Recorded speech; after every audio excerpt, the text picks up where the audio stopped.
Alrighty, guys. We're going to get everybody a couple seconds here to get connected so that we can get the After Schrock going. Oh, how was everybody's week? I hope everybody had a relatively peaceful week. The news this week was absolutely nuts. I literally had to take a Facebook break this week. Like I removed the icon from my phone's screen, so I don't phantom tap it when I'm bored anymore. I was spending a lot of time on there, and people were just starting to really tick me off. Like I was losing my faith in my neighbors and humanity around me. And I don't want to go into it all here because it's not relevant to anything, and I'll just maybe upset you or you'll upset me, and then we'll think less of each other. I don't know, but I don't really need to be thinking of my neighbors as idiots or thinking that they think I'm an idiot or whatever else. It just got to the point where I was like, I disagree with what people are posting, and maybe I'm a minority, I guess. I don't know, but I'm just going to shut up now before I make an ass out of myself or damage relationships with neighbors or things like that. So anyway, we want to make sure that we were nice to our neighbors and we're nice to the people around us, right? I'm going to send this Sunday winner here real quick that Greg won that certificate. Otherwise, I will forget to do so, and Greg will be upset with me. I don't remember what Greg called about, but I remember thinking it'd be good if he won that because I think he needed something. There we go. So there we go. That's set. All right, so we're going to kick this off by asking, of course, as I do every Aftershock, what do you guys want to talk about? Do you guys want to? We'll do. There's a few things that I have on the agenda, but like I said in this show, isn't it funny how you can't send a single person back to their country of origin when they immigrate illegally without getting an attorney and a court date and a process and everything else.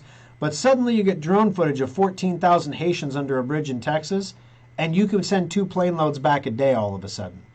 I don't know if they have a priest up there, doing the court thing, like, yeah, that's your due process. Now you're going back to Haiti. I don't know, maybe they wanted to get them all on planes and out of there before the attorneys showed up. That's possible. I don't know. I don't know. The Lancet had a study that came out on Friday. Remember the 2 FDA people that resigned earlier this month? They didn't give a reason why they resigned. They were on the vaccine approval panel or whatever. They resigned, and it turns out that they signed the study that came out Friday in the Lancet Medical Journal that said not only are boosters not effective and there's no science to recommend them at all right now, they're actually going to kill more people than they will help in certain age groups. They'll kill more people than COVID in certain age groups. And you can't say things like that. Like even if there's science, follow the science, right? Even if there's science, you can't say that. So, wow. So they actually resigned because they signed that study. They resigned before the study was published to avoid all the retribution. That was something, right? So anyway, I got to be careful in these broadcasts not to get too much into social issues because Facebook will label this as a social interest thing and then restrict viewership or whatever else. I'm getting weak video signal all of a sudden now too. Isn't that something? But no dropped frames. That's weird. I'm not dropping them on my end, so it must be my computer at home. All right, so let's see what everybody's got to say here this morning. Hello, Mitch. Wow, this is the quickest start to an Aftershock in a long time. Hey, Aaron, I appreciate the words of encouragement. Oh, let's leave it there. 3rd cup of Java good to go. I prefer to get 1 large cup and fill it with 3 cups. Then I just have 1 cup, and they say, how many cups of coffee? My dad did the same thing with whiskey. How many drinks do you have, Al? He'd say, just 1 a day. You had a glass of whiskey every day. It's like, oh, come on, Dad. I'm seeing the same thing, the video starting and stopping, but I have 0 dropped frames on the broadcast side, so that's got to be a Facebook thing. Try refreshing the page, maybe. Transferred everything to a new phone. Did Sophos transfer as well? Sophos will not automatically transfer to a new phone, so make sure you come into the service center so that we have to scan a QR code to transfer that. The app may have installed, but your service didn't transit to the new device, so we definitely need to update that for you. Karen and I are with you. Good to have you guys, Roger and Karen. Randy, with the pie in the sky that MS is promising, will antivirus even be needed? Well, that's the thing, Randy. better sword, better shield. You know, plate armor is great, unless you want to move fast, or you know, you get hit with a missile or electricity. You know, then that's bad. Or you know, Kevlar is great, except you can stab through it. You know, there's always a weakness in every armor. There's always a vulnerability to be discovered, or a vulnerability that's unknown previously to have existed. For example, Windows 11 relies heavily on virtualization technology. If you're in a corporate setting, however, you should not, as a network administrator, upgrade everyone to Windows 11 right away until you look into how you're virtualizing your users, because certain types of virtualization are not compatible with Windows 11. So there could be some things you need to look into. If you have old servers, that's something that's going to be a problem for you with Windows 11 if you're virtualizing users. So yes, there are definitely security improvements that are very much needed. On the other hand, those security improvements, like Caller had a great point. What about copy and paste? Can I copy from a Word document and paste to another Word document? Will that go through the bubble? Well, yes, it's like a membrane that certain things can pass through. So how long until somebody figures out that they can pass a virus through the clipboard somehow? You know, there's still going to be viruses. But what's going to happen here is you're not going to have this scenario where one virus gets into a computer network and then just proliferates grossly across the entire network. You're just not going to see that happening like you would normally see. What impact on the processor shortage will Apple have with its own processors? And are they made? No, they're not made in the USA. What impact is it going to have? Well, the biggest impact that it's have is Apple is taking steps to consolidate their production lines. So that's why as soon as the iPhone 13 came out last week, your iPhone 12 was a legacy product. If you bought an iPhone 12 the day before iPhone 13 was released, you now own a legacy phone, not a current phone. The reason they're doing that, there's not going to be 4 different iPhone 12s for people who want to buy an iPhone on a budget, and then the iPhone 13s that are expensive. You're only going to have the iPhone 13. That's it. Nothing else. And you're only going to have like the 4 flavors of that. Because Apple can't keep up with the production of everything. There's some rumors that they wanted to release the new Series 7 Apple Watch as well, but it's not able to be produced yet at the rate they need it produced at, and the quality of the production for some reason is lower than expected. So they're dealing with some quality control issues there as well. Oh, let's see. My dad would drink wine every night out of an iced tea glass. Good morning, Paula. Good morning, Paul. Good to have you. Good morning, Mark. All right. This video is moderated. There, I see it now too. What does that mean? Remember to create a safe viewing experience by following our community standards. Okay. So I guess that means that we have to be careful what we talk about. I think I already blew that one. Sorry. All right, so what do you guys want to talk about? So you let me know in the comments here, and I'll be happy to cover anything you want to talk about. A couple things on my quick hit list today. We're going to start off with what's going to happen with Windows 11. When Windows 11 launches, Schrock's going to have a special where normally a new operating system installation, a completely new OS like Windows 11 is, that's going to have compatibility issues and BIOS upgrades and all kinds of stuff that need to happen to make it compatible, we charge 2 hours of labor to do that at $119 an hour. We're going to put it on special for only like 2 weeks, where we're going to take that price and lower it down to 1 hour of labor, a 50% price cut, but only for 2 weeks. Then that's right around the launch at October 5th. And October 5th, I believe, is a Tuesday. So October 5th is a Tuesday. So for the 2 weeks following that, in October, we will have the 5th, so that'd be through the 19th. We'll probably make it 2.5 weeks so we can end it on the 24th, which is a Sunday, so we can end it on a radio show. So probably for just 2 weeks after that, 2.5 weeks, we're going to do this special. We need to have this thing canned and out of the way because October is going to be a very busy month, guys. If you're going to Windows 11, you've got a Windows 11 upgrade. If you're not going to Windows 11, you're going to have a Windows 10 upgrade. Got it? If you go to Windows 11, there are still bugs in the Start menu and the Task Manager that need to be dealt with. Microsoft has quashed all the other bugs, though I suspect strongly that these will be resolved by October 5th. They're not going to release an operating system where the Start menu doesn't work. That'd be ridiculous. But the main reason why we encourage people to do these upgrades on the bench at Schrock, I already talked about the backup during the show. You want to make sure you've got an actual backup of your hard drive and your files before you do the big upgrade. Because if something goes sideways, you could lose all your files, and you don't want that to happen. Number two, just because your computer has the right processor doesn't mean it's going to run Windows 11. There's a setting called TPM or FTPM, just depending on which processor you have, that needs to be turned on in the BIOS if it's not turned on, and it's not turned on by default in older computers. Number two, you need to have your secure mode established in the BIOS. Some computers have it, some computers don't. We need to make sure that's turned on or you're not Windows 11 compatible.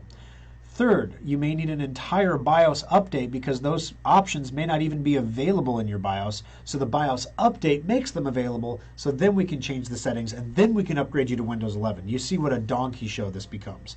And some people obviously just aren't going to be compatible with Windows 11. And we can tell you how to check your processor models, and we're checking as many people as we can as they come in for maintenance checkups and stuff, letting you know if you're compatible or not every time, just to make sure you know. That's one of the reasons we're selling so many computers.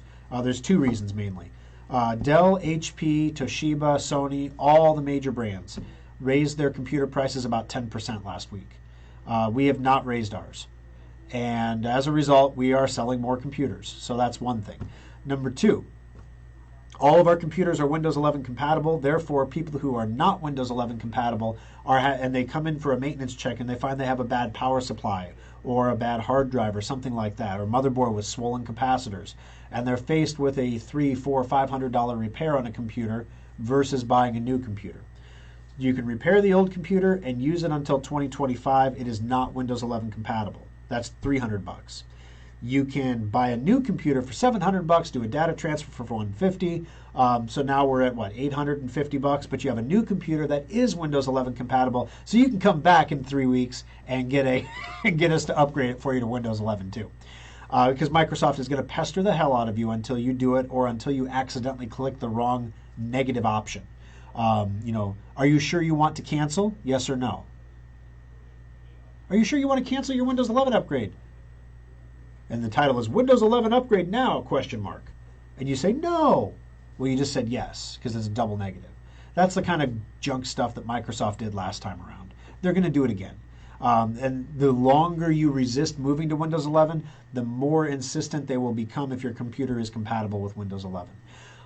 So anyway, the long story short here is we're selling a lot of computers in the last 2 weeks because the prices are right and there's the demand for it. We're barely able to keep them coming in fast enough. We're definitely barely able. I'm building them because we don't have enough hands. I'm coming in early to build computers in the morning just so I can have them in the transfer areas when our transfer guys come in to go to the service center so we can send some out. So each service center, we try to have 2 of every computer on hand, 3 in Papillion because Papillion supplies everybody.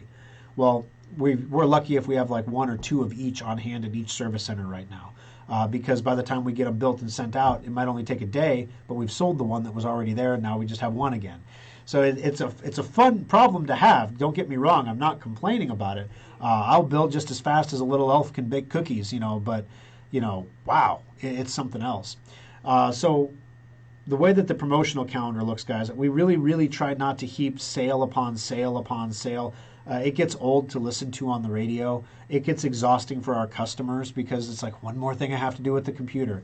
So we had to shift the maintenance sale forward once we learned that October was the release date for 11. Because next month you have the Windows 10 Safe Upgrade, the feature update. We're going to have to do that next month. We really should have launched it this month, but we didn't want to launch that with a maintenance special.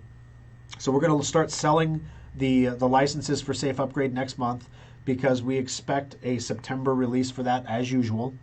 We're going to have Windows 11 coming out the same month. So no matter what operating system you stay with, you're going to have some kind of a support or maintenance cost next month.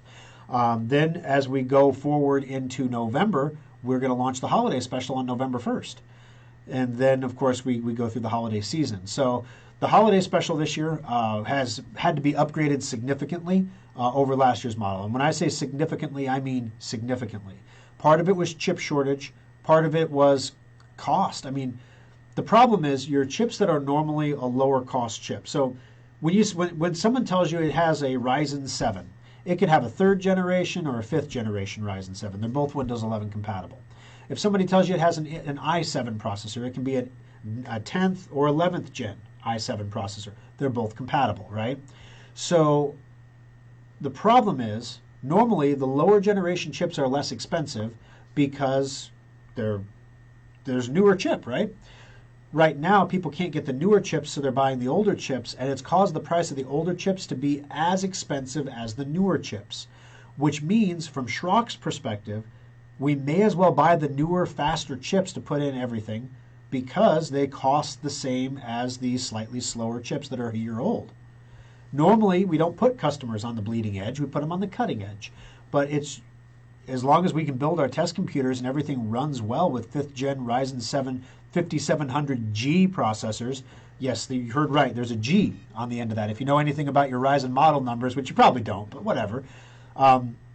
Every Ryzen 7 processor requires a graphics card, except for the G series. The G series is a new chip made by AMD that has integrated gaming graphics on the processor. No need for the graphics card, which was a godsend for us this year. Literally, the graphics cards, guys, are out of control.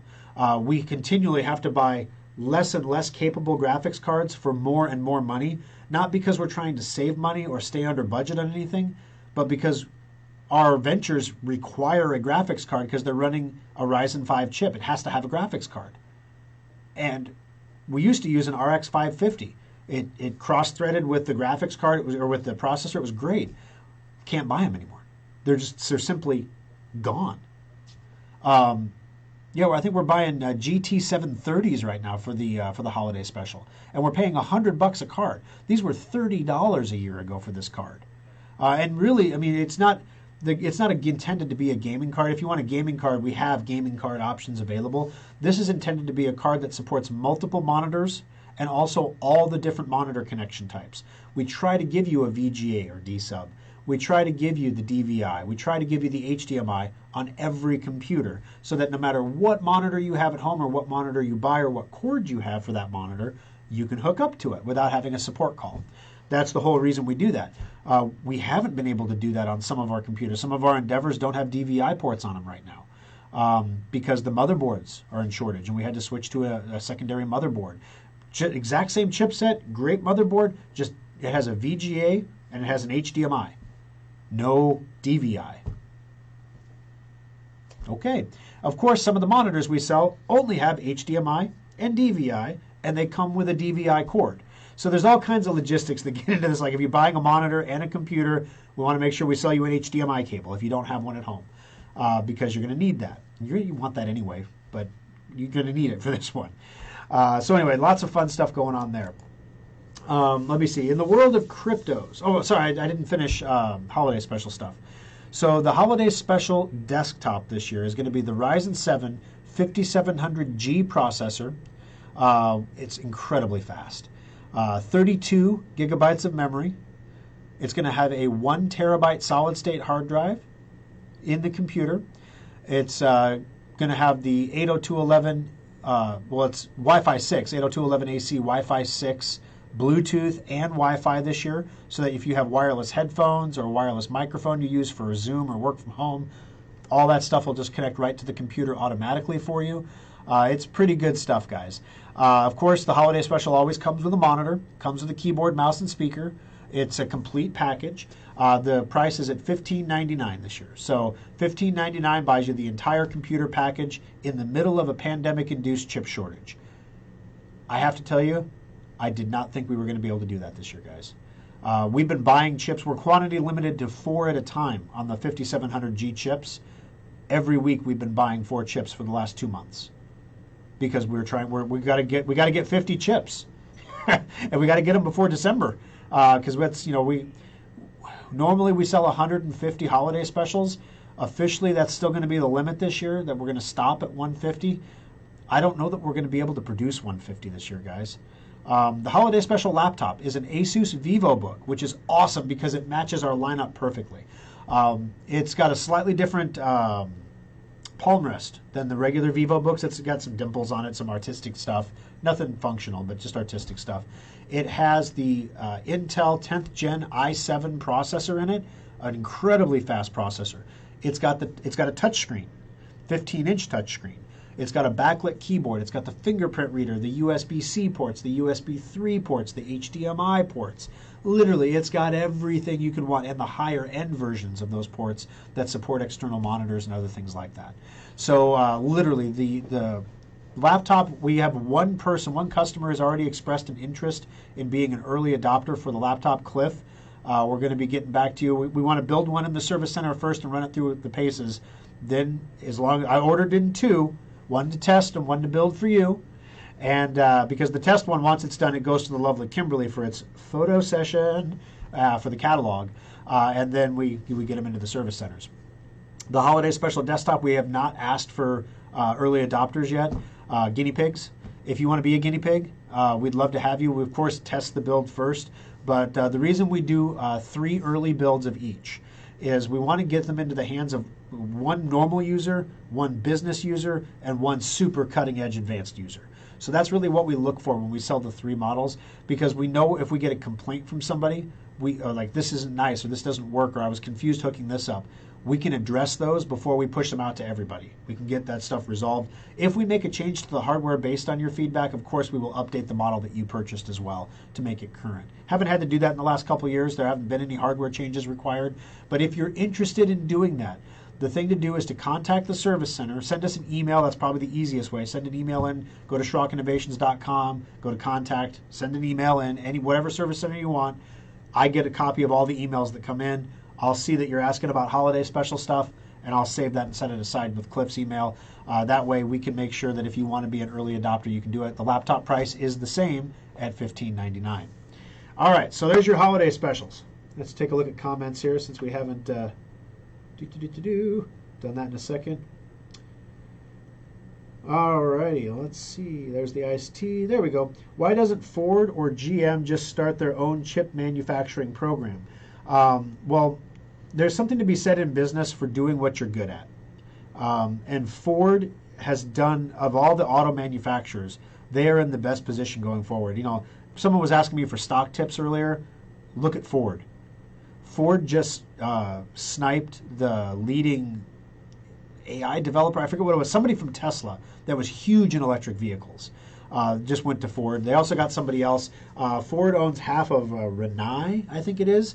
Renai, an electric vehicle company. Of course, they have the F-150 Lightning coming out. I did not buy a Lightning because, you know, going to Des Moines, I'm a little concerned about charging and recharging and things like that. So I got the hybrid gas version, though. It's got an electric motor in it that supposedly helps you at lower gears to save fuel. So I'm interested to see how that goes. But Ford is doing a much better job. They're also shifting chips to production lines that need them and getting rid of vehicles that have low margins and are consuming chips. Unfortunately, you know, I like to buy the Ford Fiestas for the guys in the shop because it's a tiny little car. No one's going to joyride in it. It doesn't have a lot of frills. And it's perfect. It'll hold a couple computers. It'll get you where you're going. It's got like a walnut-sized gas tank in it. The Ford Fiesta. You know, starts at $12,000. It's cheap. I like it. They don't sell them anymore. They got rid of all. You can't buy a Ford for under $20,000 right now. So the next car, we might have to buy a Chevy next time because they still sell like the stupid little Chevy, you know, I don't know what they call it, but Spark, I don't know what they call it. But it's the cheap Chevy, the little tiny Chevy for kids. So anyway, so why don't they start their own chip program? You know, it does, like I said, it takes a decade to really spin up a chip fabrication plant. And I don't know that Ford or GM uses enough chips on their own to justify their own fabrication facility, especially considering by the time that they get it up and running, you know, the shortage is supposedly going to be over. So we'll see what happens, but maybe you're showing some wisdom here. Maybe they should start doing that now so that later on, 10 years from now, they're thankful they have it. I don't know. Why don't I start one, right? It's easy. I guess the live video is moderated means that one of the Facebook overlords is a fan of the show. No, I don't know that it means they're a fan. I think that they're reminding you that your live video still has to adhere to community standards. So what our community, you can't say negative things about vaccines. You can't say negative things about masks. You can't say negative things about, or positive things about alternative COVID treatments. You can't say things that are political. You can't say things that are conservative. What else does Facebook prevent or ban? Anything that's logical or common sense. Plain loads of Haitians, can't talk about it. I'm going to get banned. All right. There are certain generations of are there certain generations of processors having problems with Windows 11? Okay, so the big thing is Windows 11 requires virtualization to run, to create the safe environments that are the core of the security improvement. Only Intel processors that are 7th generation or newer support virtualization. Only Ryzen processors that are 3rd generation or newer support virtualization. With that said, there are hacks that you can use to get older chips running Windows 11. We are not offering those hacks to customers because they are just that, hacks. There are registry bypasses that you can put in that forces the computer to not check the system requirements. It could lead to unforeseen consequences down the road. We don't know. Also, it could be that every year when they come out with a new update for Windows 11, if you get that update, you may have to turn around and hack your computer again. And that means you're coming back every year and paying us money every year to hack your computer. We don't want to put you in that situation. The whole point of Windows 11 is to lower your cost of ownership, right? Guys, trust me on this one. You would think it's going to be weird that a computer maintenance and repair company is telling you we want to lower your cost of ownership. We want to lower your cost of ownership. We have been in business for 22 years because we do what's right for our customers and we figure out how to get people the things and the stuff that they need. We figure out a way to be successful in whatever environment hits us while we make people's lives easier. So yes, we are going to move as many people as possible to Windows 11 as quickly as possible. The reason we're going to do that is because it lowers your cost of ownership and it's more secure. It is the smart and right thing to do for you. Windows 11 looks a lot like Windows 10. You're not going to have a problem with the interface. It's going to be very similar. It's not like Windows 8 where everything was like a mystery icon you had to swipe from somewhere. So please move to Windows 11 if you have the opportunity to do it. It's the right decision to make. Now, with that said, our attorneys at Coley Jessen have finished a draft, I have to review it, of the computer leasing contract. So yes, we figure out a way to be successful in any environment, guys. We're not going to have it out before Christmas. The promotional calendar is just not going to allow us to launch yet another special promotion, especially one of that caliber. Also, just in time for stuff. A lot of you have mentioned that the website's been a little slow the last few months. It has been a little bit slow the last few months. Part of that is WordPress, the amount of people using our website, the amount of things we're asking the website to do for you to automate your lives. It takes a lot of resources, and we're at that point where it doesn't matter how much money we throw at our hosting company. We literally can't make the website go faster with the load that was on it. So the solution was to completely redesign the website, and we are on the cusp of launching that redesigned site. When I say redesigned, it looks very similar, if not the same, to how it looks now, but it's using a different, for those of you who are coders, it's using a different framework called the Oxygen framework. So it works with WordPress, but it's built on Oxygen. This is what we're building all the new websites for our clients in right now because it is so much faster. Page load speed is 0.62 milliseconds on Oxygen with our existing infrastructure. Sometimes page loads can be 5 or 6 seconds right now at SchrockInnovations.com on traditional WordPress.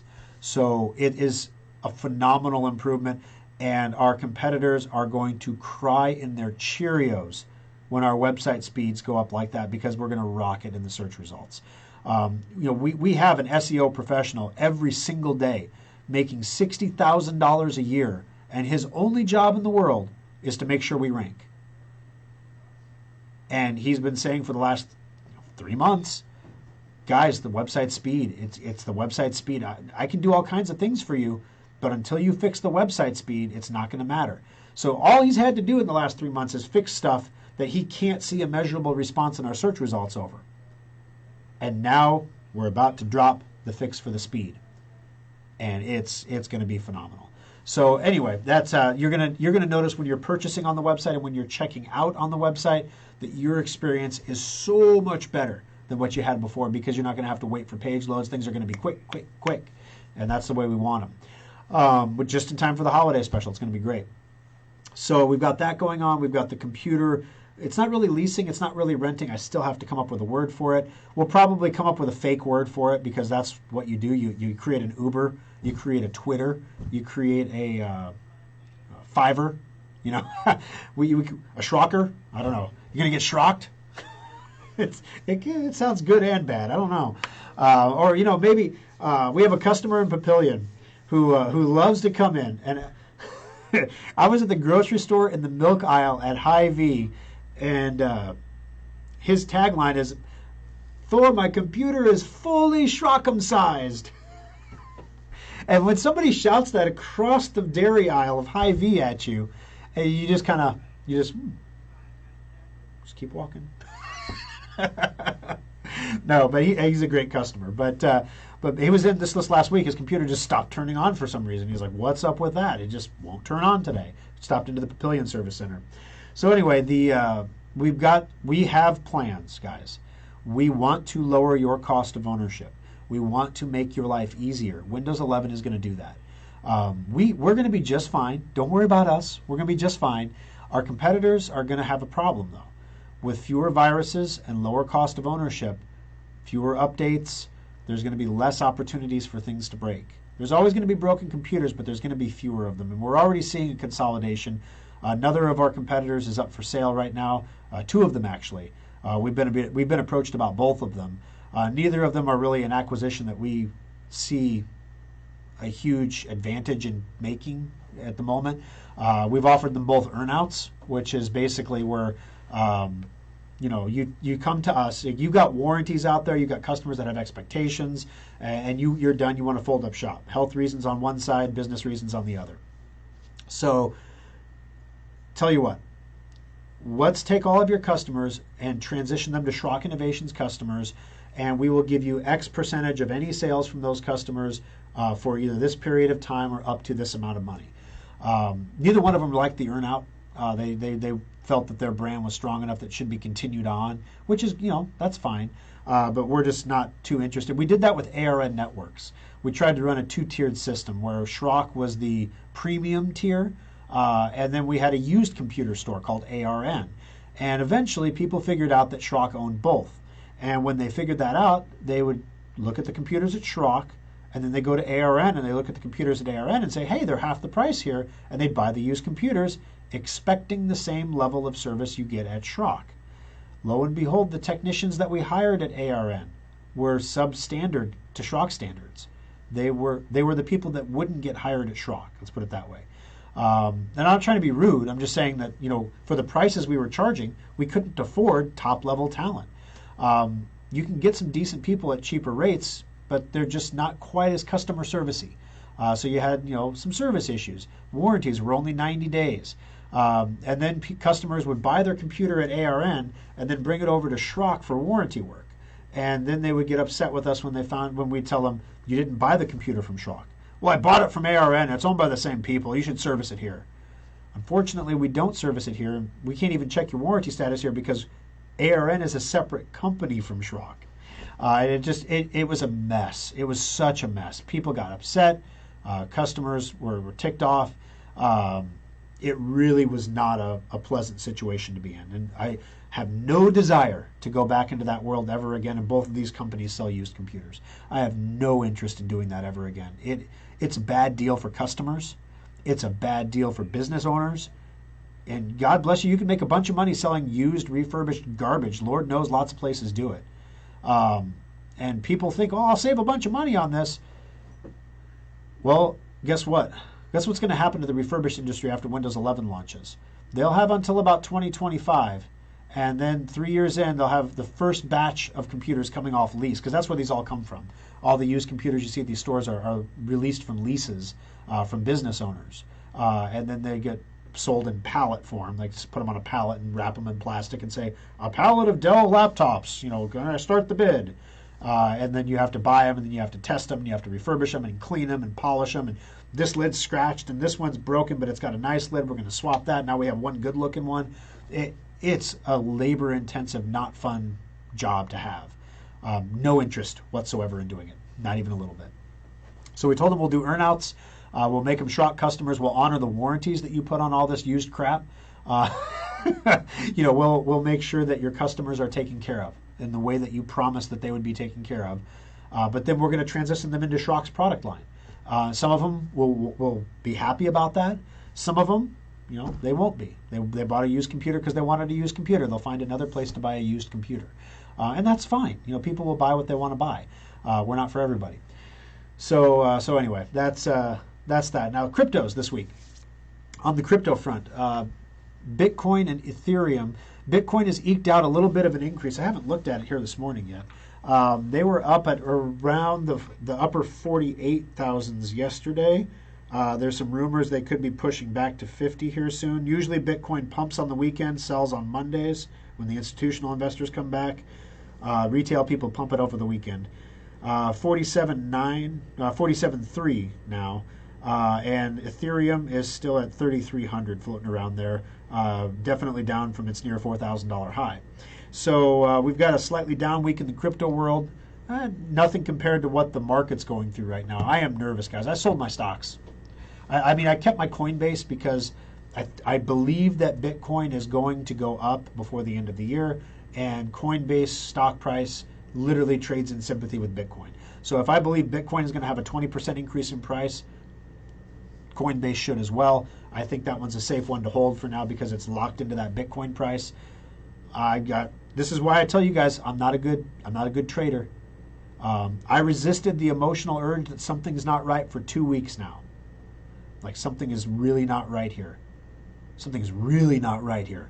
And I'm hearing in the news. And whenever you hear everybody telling you the same thing, it's going to go up. It's going to go up. It can only go up because the Fed keeps printing. It can only go up because there's so much money. There's $10 trillion in cash on the sidelines. That money's got to be put to work somewhere. It can only go up. It can only go up. When you hear that from everybody, I get a little worried, right? Now, my portfolio that I trade with in stocks is like $4,000, okay? So it's definitely not my retirement fund, all right? But I don't want to lose it, right? So I sold everything. Like, okay, I'm profitable on all these. I'm going to, except for my Boeing. I lost a little bit of my Boeing. I'm going to take that loss. It'll even me out for tax season here at the end of the year. And then, boom, there we go. Now, I'm ready for the correction. Will it be a 5%, a 10%, 20%? Will it be a crash? Well, the only way I see a big correction or a crash is if there's some unforeseen nasty bit of news. Okay. When hasn't there been some unforeseen nasty bit of news? It's like a weekly occurrence. Last week it was 14,000 Haitians under a bridge in Texas. It sounds like a bar joke. The other day I was walking under a bridge in Texas and there were 4,000 Haitians and they said they're not going to send them back, so they called their friends and family. It was like the Sprint Friends and Family Network. And they all came over really quick. And 4,000 became 14,000. So then all of a sudden, you can shoot planefuls of Haitians home without any court proceedings or attorneys or anything. It's amazing what you can do when Fox flies a drone over it and films a horde of people living in a squalid encampment under a bridge in Texas. Amazing how fast things can happen. Okay, well, the week before that, what did we have? We had 9/11, right? And the Taliban. Yeah, it was a Taliban thing on 9/11. Okay. What do we have the week before that? Oh, that's right. There were plane loads of people on the tarmac in Mazar Sharif, I think. Anyway, that couldn't get out of Afghanistan. What do we have the week before that? Oh, yeah, we pulled out of Afghanistan the week before that. That was a mess. What did we have the week before that? Ooh, Delta variant peaking. Ooh. What did we have the week before? I mean, literally, guys, every week there's something. How can you posit that we are having a parade of black swans and everyone is like, don't look at the gravestones, don't look at the gravestones, and I don't know. I was having anxiety over it and I'm like, I don't want to have anxiety anymore. So I'm just going to sell it, put it in cash. I know I'm losing 4% a year. Excuse me. Coffee low. Need more coffee, more caffeine. I know I'm losing 4 or 5% a year if I leave it in cash, so I don't want to leave it in there very long. But you see, I got other fish in the sea. But the liquidity mining, I've scaled this up a bit. My liquidity mining is up around, and I need to cut a special video for this, guys, because I know some of you are totally not interested in this, but some of you are incredibly interested in it.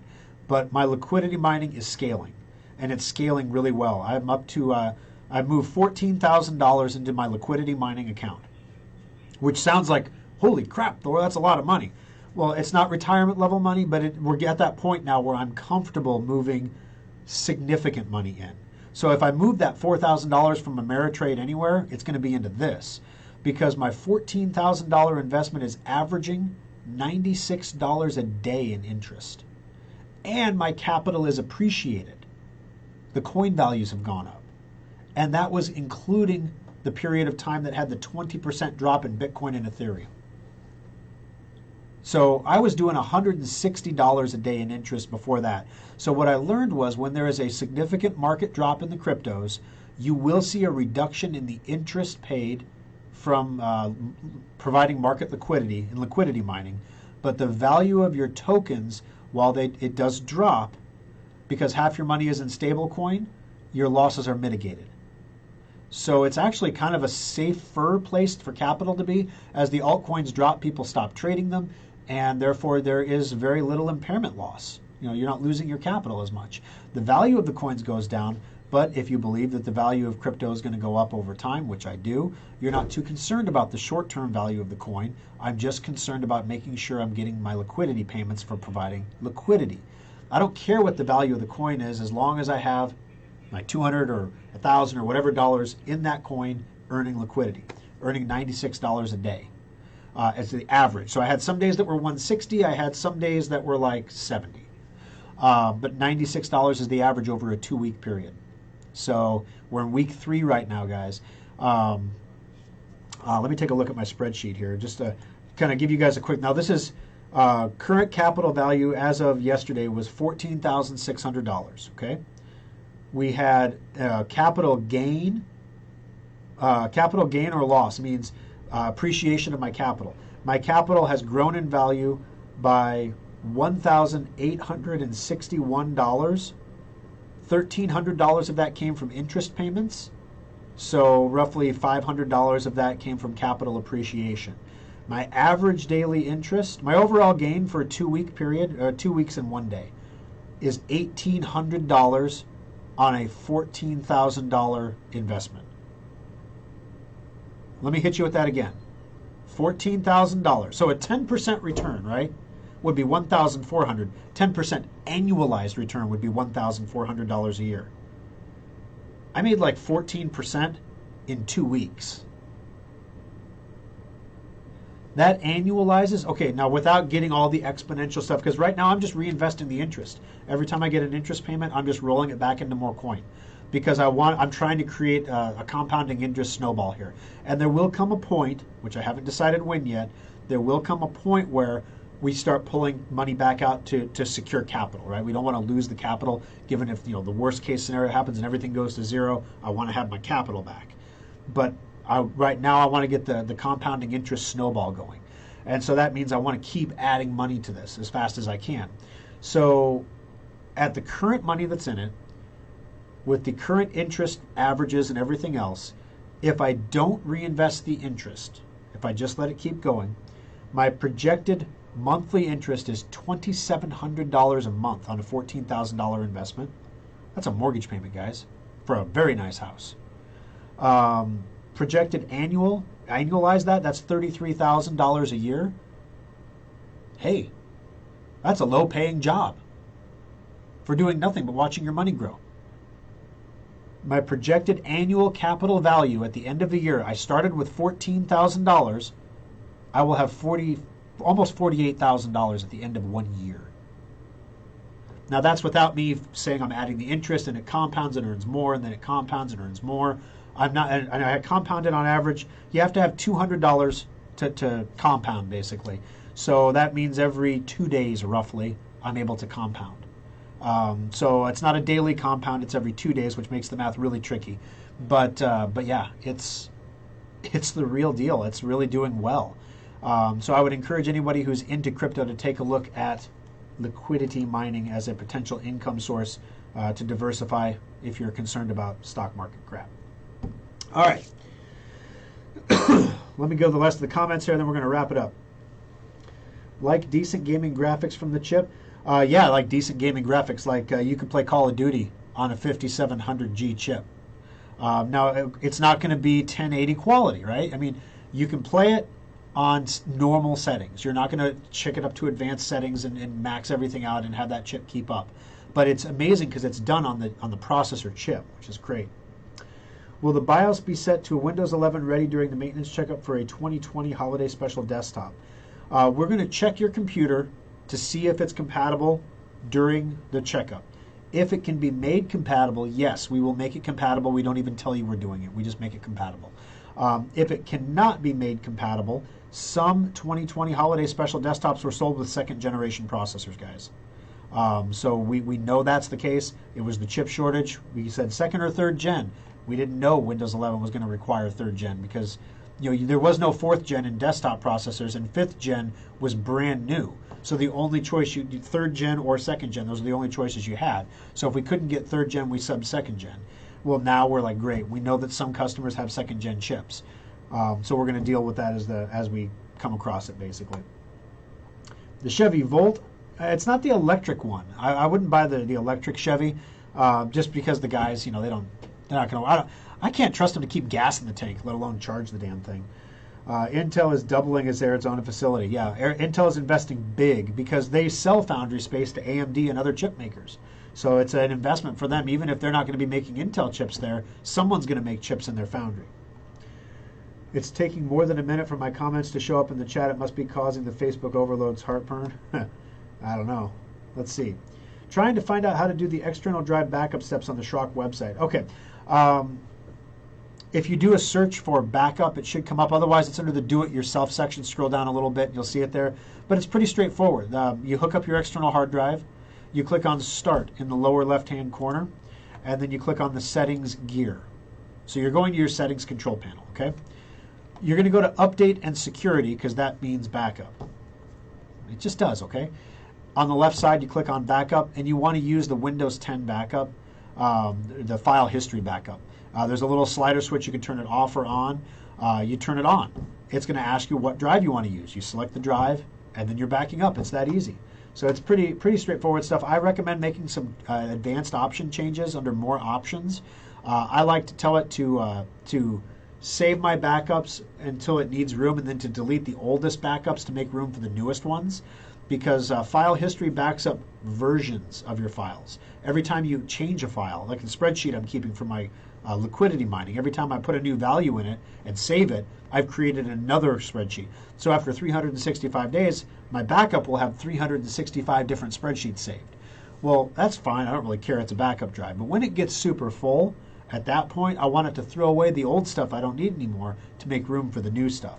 So I want my computer to back up very quickly, so I set it to back up every 10 minutes, and I tell it to keep all of my backups until space is needed. I have a 1 terabyte hard drive, guys, that's pretty full, and I still have I have a 1.8 terabyte backup drive. I have 316 gigabytes of available space still. So yeah, I've got plenty of space there. Is getting Schrock something that goes against the Facebook community standards? Yeah, it might. I don't know. It depends how you define it. Yes, Paul. That's what we said, Schrock'em-sized. We did the same thing. It's one of those things that, like, you don't say it in polite company, but when we get a new employee and we walk past them, we're like, you need to Schrock'em-size that computer. And we just walk away, and they look at us like, is that normal here? Oh, golly. The nice thing about owning Bitcoins is I don't have to pay to go on a roller coaster ride. This is true, Ronald. If you don't have a stomach... So here's the thing. It is so tempting to try to trade Bitcoin because the volatility is so massive. If you time it right, you could have sold at dang near 50 and bought back in at 39, 38.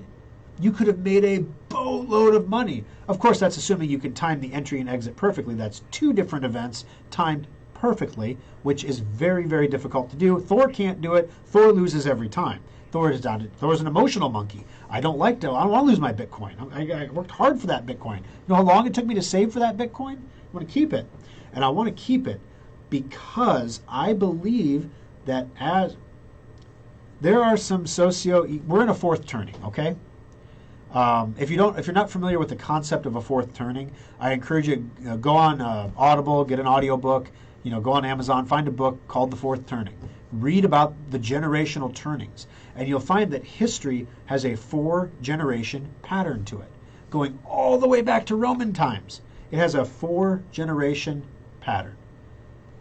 The good news is the fourth turning is a time of amazing innovation. New technologies break through. Technologies that no one really understands how they're going to impact everything else yet. But the first turning, so after a fourth, you go back to 1. The first turning is when all of those technologies are synthesized into products, into new virgin products. And then by the fourth turning again, those products have matured and we have the next generation of new stuff coming. So that's the good news. Fourth turnings are incredibly... If you've ever said, I wish I was alive during the Industrial Revolution because I could have made so much money if I would have only bought Ford back in the day. Or I wish I was around when Microsoft was founded. Gosh, I could have made so much money buying Microsoft back in the day. You're living in that time right now. Right now. Nobody knows what's going to happen next week. Nobody agrees with anything that's going on. Trust with institutions is at an all-time low. I don't care what side of the political spectrum you're on. If you're a conservative, you don't trust the media. You don't trust the Biden administration. You don't trust government. You don't trust the FBI. You don't trust, the CIA. You don't trust the military after the Afghanistan pullout and all the woke stuff. If you're on the left side of the spectrum and Trump is president, all the same things apply. You didn't even trust the vaccine when Trump was president. But now that Biden's president, the vaccine's cool. So it's the same vaccine. It's like the vaccine didn't change based on who was promoting it or in power or who was getting credit for it. But that's the mark of a fourth turning. Loss of faith in institutions. Another mark of a fourth turning is increased levels of collectivist attitude. So in other words, we can't trust our institutions to protect us and keep us safe. Therefore, we need to collectively keep each other safe. How many times have you heard someone say, I got vaccinated not because I was afraid, but because I wanted to keep the people around me safe? Well, if they're vaccinated too, what do they need you to be vaccinated for? And we can argue all day about that. But you see what I'm saying? That collectivism is everywhere around us. Tax the rich. AOC's dress. She wears a designer dress that costs probably $20,000 to a $30,000 per ticket event that she got free tickets for. She didn't pay for the tickets, you see, which is an ethics violation, but that's beside the point. To go and wear a dress that says tax the rich. The funniest meme I saw about AOC's dress, if you haven't seen it, Google a picture of it. The funniest thing is there was AOC's dress at side by side with a Chick-fil-A bag. And literally they look the same. It looks like her dress looks like a Chick-fil-A bag. The font is the same. It's like eat more chicken. It's like tax the rich. It was great. It's a white bag. It's a white dress. I mean, it was funny. So anyway, we're in a fourth turning, guys. Now, the bad news that I have to give you about a fourth turning is they always end the same way. Always. Every time they end the same way. In a great, big, fat, nasty war. So that's coming. Always. Without exception. Every time. Take a look back over history.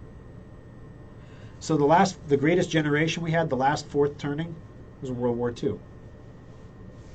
Look at all the technology that was developed for World War II, all this new stuff, crazy things that we wouldn't have, atomic bombs and things like nobody knew how that was going to impact the world. Then we had the 50s. We started to figure out all this technology and how it was going to impact the world. All the people came home from the war. They all bought new cars and sports cars, and the Mustang was new, and everything was cool and great, and we're doing all right. Then came the 60s, the entitled generation is what a lot of people have called it.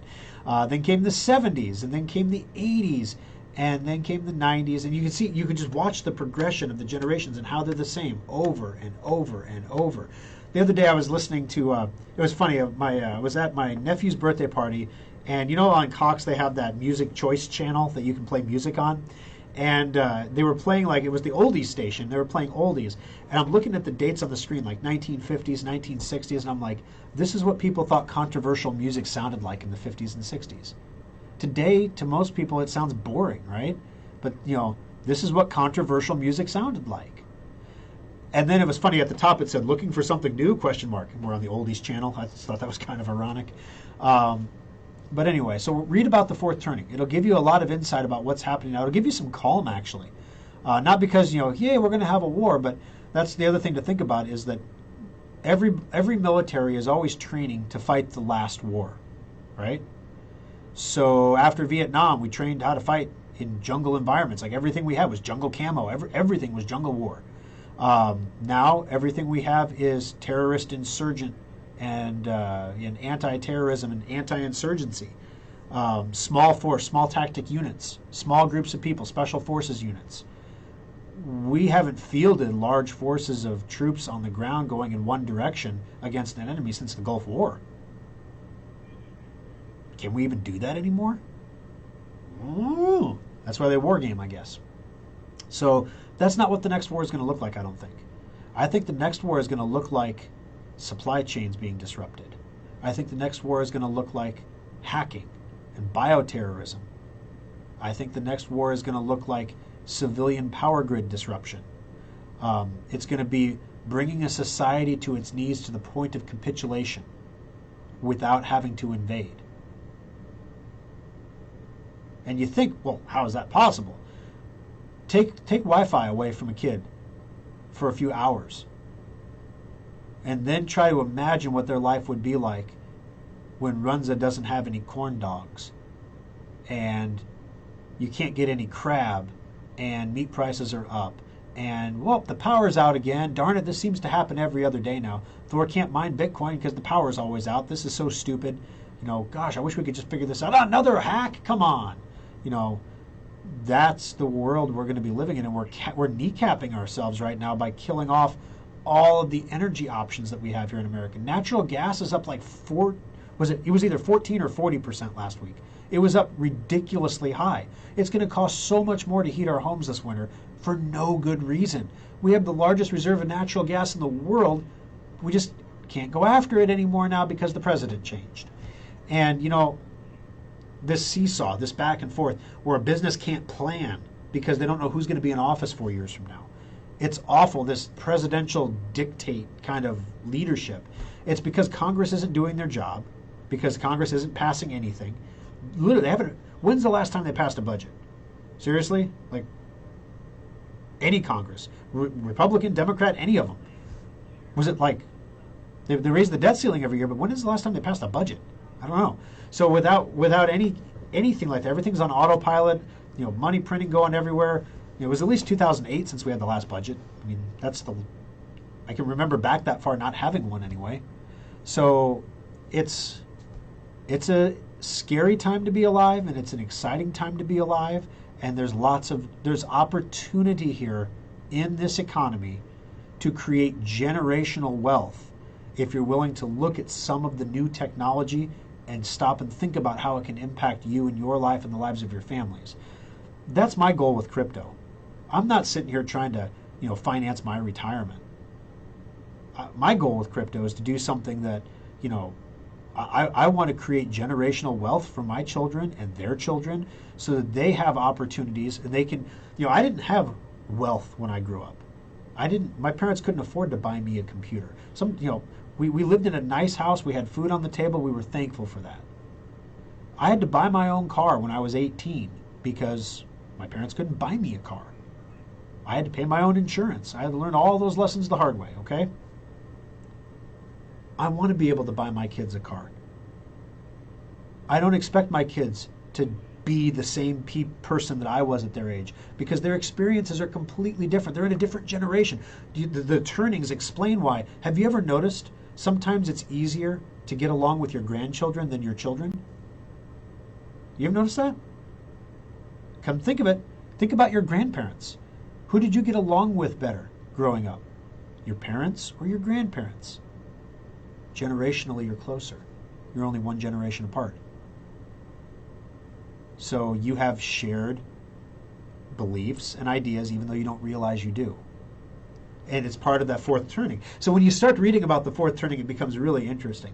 But this is that opportunity. This is Joseph Kennedy bootlegging whiskey from Canada against the law, and suddenly, I can't think of the word.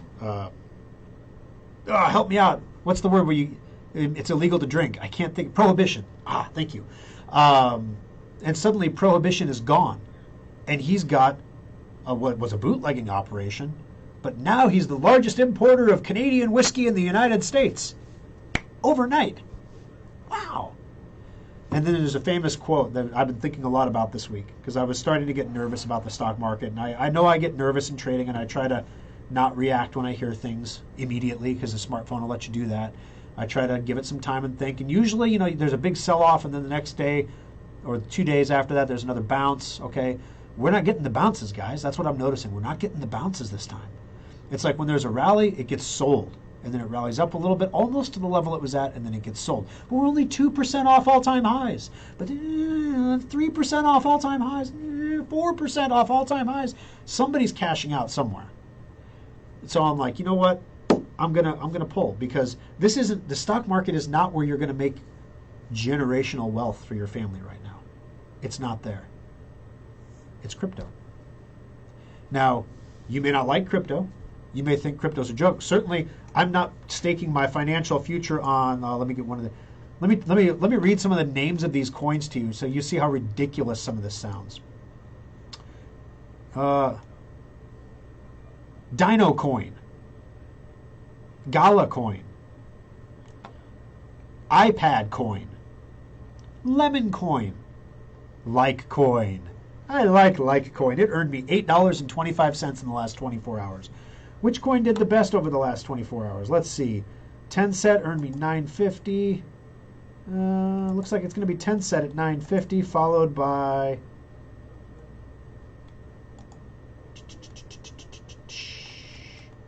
Cartcoin, then Naft Coin, then Litecoin, then Beemon Coin.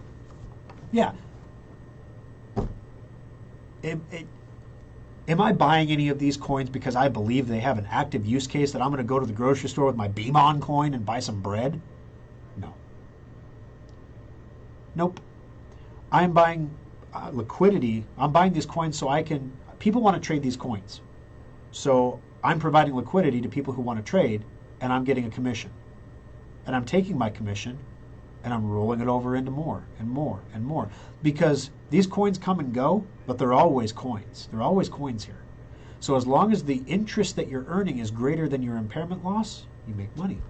And I'm just saying, I'm still going to work every day. I'm still building computers every morning. I'm still fixing computers in Omaha in the afternoon. And while I did all that for the last 2 weeks, I earned $1,800 doing absolutely nothing but waking up in the morning and collecting my interest and reinvesting it. It takes 5 minutes. I should have an infomercial. How to become a millionaire spending only 5 minutes a day in front of your computer. Whatever. But again, I could put a lot more than $14,000 into this, but we'll scale it slow. Just because it's worked for 2 weeks doesn't mean it's going to work for 4 weeks. What was that? Past performance is not indicative of future results. Invest wisely. So, we're going to keep it. We're going to let it do its own work for a little while and let the power of compounding interest work. All right, last check for comments before we wrap here. Just asking, what has the Biden folks done right this year? I believe they did have an Easter egg roll, didn't they? Or did they cancel that for COVID? I don't know. There was the Easter egg thing. What did they do right?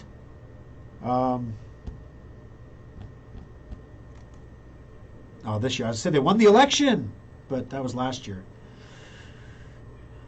They had a great inauguration given the pandemic. There we go. See, I'm going to be generous. He's had a lot of great masked Zoom calls. Getting the mask, the microphone to pick up with the mask on is not always, it's not easy. Okay, the money the Fed keeps printing probably won't even be good enough to use for toilet paper soon. Aaron, this is what's tricky. You couldn't wipe your butt with it if you wanted to, because the money that they're printing is being digitized, and then it's being held by the Federal Reserve. So the way that they've done this is they print a whole bunch of money to increase the money supply, and then they take that money and they require banks to hold higher levels of reserves to prevent another market crash in the banks. Well, the banks have to hold on to all this money, but then the Fed says you can deposit the money with the Federal Reserve and we will pay the bank 0.5% interest every year on the money, on your reserves that you're required by law to hold, you can deposit here. So the Fed prints a bunch of money, gives it to the bank to encourage the banks to lend. The banks have to hold back a percentage of that money, and then they get paid a free 0.5% of interest a year by the Federal Reserve for holding on to money that they were given for free by the Federal Reserve. Confused yet? The money doesn't circulate. That's why inflation hasn't been happening. But guess what's happening now that's different? Direct checks. Pandemic money. The pandemic money is circulating. And that's why inflation is going up. Businesses got money, they paid down debt. Any of you who have kids, do you get those stupid checks from the IRS? I'm like, gosh, I'm going to owe so much money at the end of the year because they're paying me my child tax credit every month, even though I don't need it every month. I don't want it, but you don't have a choice. You just get it. So I have to deposit this $360 check every month that I don't want, but I get anyway, that I have to pay back at the end of the year. So what's the point? I guess I get the money. I should be thankful to hold on to my $300. Maybe I should invest it in some crypto, and then at the end of the year when I pay it back, I'll have maybe $300 to show for it. But the digitizing of the money hasn't been a problem because it's all been held on the Fed's balance sheet. But now that's not the case, and it's circulating, and that's why this is super scary. And I honestly, a lot of people are expecting the Fed to raise interest rates and or to stop buying bonds. They're expecting a taper. They're expecting the taper to happen first and then interest rates to go up later. And I think it could go the other way around. I think they could raise rates first while they continue to buy bonds so that the stock market doesn't know what to do because they're worried about a market crash. So, because Biden doesn't want that on his resume. So they're gonna do that, keep the market kind of confused. We're still doing the stock buying. We're not tapering, but the interest rates are creeping up, and that's a response to the transitory inflation that'll be gone later for sure. After the midterm, it'll be gone. After the midterm. After the election, everything will be better. So I've never heard that before. So anyway, that's why it hasn't been a problem until they started circulating the money. And now that they're circulating these checks every month and pandemic money every month, did you know that Biden increased the emergency disaster loan for businesses again? The Biden administration increased it to $2 million. You're a fool if you don't apply for it if you own a business. $2 million at like a 2.75% interest rate on a 30-year term with a 2-year deferment on payments. You're not going to get a deal like that from the SBA. You're a fool if you don't take it. Yeah, and that money is going to circulate. Thor, will you please email me information on whatever site is and how you invest your cash on that site? I want to look at it. All right, Ronald, send me an email with your email address. I want you to post it here in the feed. It's tschrock@schrockinnovations.com. Just bounce me an email and I'll let you know what's what. I timed selling TD Ameritrade years ago. Didn't do well on the Enron though. I was one of the guys that thought Enron might turn around, so I bought like 10 shares of it after they were bankrupt. Lessons learned. Sometimes life is the best teacher, you know what I mean? Let's see. The American space program is probably one of the best things to happen to technology. Yeah, the space program, lots of innovation came out of the space program. And now that innovation is being carried forward. First civilian crew launch, 6 months of training, and they go into space. They're not professional astronauts. But I did stay at a Holiday Inn Express last night, They go up into space. EMP attacks, but that'll be fine. We do not need to shield out the power grid. Well, that's the thing. Nobody knows what's going to happen with an EMP attack. It hasn't really been simulated because it's too scary. The Russians thought that it would be a cool idea to test their nuclear bombs near their space launch facilities. And so the EMPs from the nuclear bombs wreaked kind of weird havoc on the solid state tech. We're talking like switches and circuits and wires and light bulbs and stuff that were powering the computers of the time. Kind of made it all glitchy and not work quite right. So nobody knows if we get hit by an EMP, pretty much anything with an antenna could either be permanently fried, so all vehicles, all phones, all tablets, all computers, and that's without it going through the power grid. That's just OTA, over the air. It can fry everything. Or it'll just overload the chips so that they stop responding. So in other words, you have to power cycle your device, which is tough to do on a smartphone because you can't remove the battery. But given enough ingenuity, we can get around this. So we power cycle, and then we have some glitchiness after that as we figure out components that were damaged. Or we could have shielded devices that are just fine and unshielded devices that are damaged, or older devices work fine, newer devices that are more fragile don't work right. Nobody knows what's going to happen. The last time that a real EMP publicized test was done was in the 1950s. Yeah, and they recorded an EMP and it was nasty. And EMP attack, or whether it comes from the sun, there's all kinds of things. Take Wi-Fi away from me for 10 minutes and I have a panic attack. On the energy front, China is building a thorium salt nuclear reactor, cutting-edge nuclear energy that we've been trying to get moving here, but the anti-nuke lobby has been holding us back. This is interesting, Paul. Bill Gates is actually, I don't agree with a lot of what Bill Gates does, but Bill Gates is actually pushing really hard for nuclear energy as a clean alternative to fossil fuels. So there could be a changing of the sea tide as far as nuclear energy goes. Thorium salt, yes. Keeps my teeth white and pearly. I would never buy my kid a car. He will take care of his own if he buys it. Yep, I hear you, Ronald, but here's a question. Would you rather your kid have an old junker with no safety features, no modern safety features at all? Or would you rather have your kid have a modern vehicle with that turns into a Mars space bubble if it gets hit by anything, that's got the backup cameras, that's got the lane keeping sensors, that's got all the things in it, so when that dumb kid has to learn the hard way, you can't look down at your smartphone while you're driving, or you wander out of your lane and hit the car next to you? Would you rather get him a beep, beep, beep, or would you rather pay to have his car fixed or have him pay to have somebody else's car fixed? It's a legit question. Some people fall on either side of it, but the problem is, look at the price of everything. What kid can afford a car right now? The cost of toilet paper keeps going up. That's how I've been monitoring inflation lately. Yeah, cutting down the wiping. I hear that. I wish I still had a non-computer chip dependent car, so if an EMP attack could have a chance of have a working car. Well, Aaron, 6 of one, half a dozen of the other. If you're the only one driving around in a working car, you're going to be really popular, Aaron. Really popular, but you won't get fuel for your working car because the pumps are all computer powered to pump it out of the ground. And the trucks that deliver it are all computer powered, chip powered. And the facilities that produce the fuel are all chip powered. So yes, we've learned a lot about supply chains over this COVID experience, but I think that the lesson still hasn't sunk in that, guys, you need to buy your holiday turkeys now. Have you tried to buy a Cornish hen? Well, if you have, you'll find that there aren't any.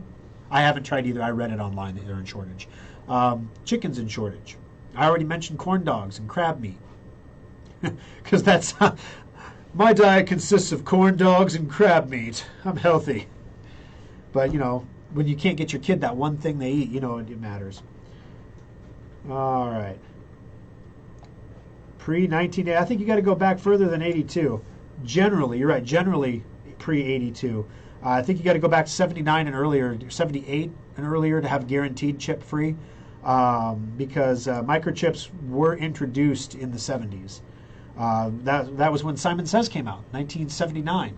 They had a kid's gaming toy called Simon Says, so you know that they were already working them into the designs of some cars by then. Yeah, I don't know if it's the imitation crab meat or the real crab meat that they use in crab wontons, but all I know is they're off the menu because the crab meat's too expensive. All right, guys. Got to wrap it up. Thanks for joining us. I had fun during the Aftershock. I always have fun doing these. Hopefully I didn't tick off too many people. Probably shouldn't tick off anybody. Probably should just be agreeable Thor. Be a good businessman.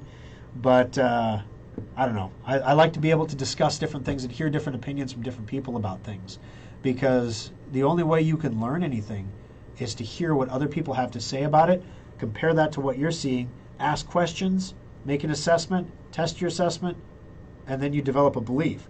Now, some people just skip from the first step to the belief step, and there's nothing you can do with those people. They're just going to repeat whatever they hear. They're going to repeat whatever they think is true based on what they've heard. You feel sorry for them, kind of, because it used to be you could trust the media. Roger and I were talking about this before the show, that there's a particular guy in Lincoln who's on KFOR in Lincoln, and just a consummate newsman. He leans left in his beliefs, like many in the media, but he's one of those guys that can put that in his pocket and have a balanced news story that does not have opinion in it. And you can pull and tug him and try to get him to share his opinion. And off the air, he'll tell you his opinion, but on the air, he will not. He will not share his opinion. He will not taint his reputation by sharing an opinion, because he's a newsman, not a commentator. Got to respect that. Got to respect that skill and that professionalism. And unfortunately, it's not very entertaining, right? It's not entertaining to be just told the facts, and these are the facts. So not a lot of people watch and listen to that. So the people who get all the viewership are the people who are very entertaining. That's where you find your Don Lemons and your Sean Hannitys and your what are some of the other ones? What's the Rachel Maddow and all the, for their core constituencies that watch their channels, they're very entertaining. So, yep, who knows? All right, guys. Oh, hey, email one more time. I'd like to email you about the interest mining as well. It's tschrock at schrockinnovations.com.